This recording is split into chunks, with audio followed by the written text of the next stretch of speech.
cariño.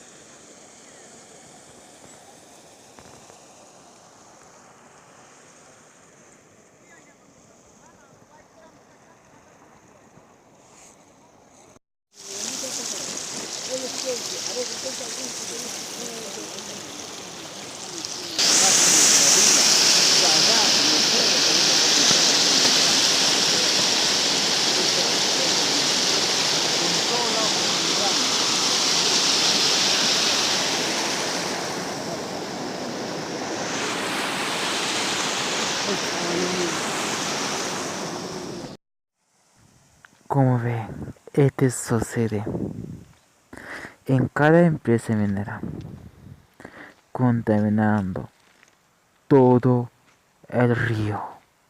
Y eso la ciudad está tomando. Como ven aquí, por otro lado, agua limpio y por otro lado, agua contaminado. Pero lo que sale es agua contaminado. Eso es la realidad.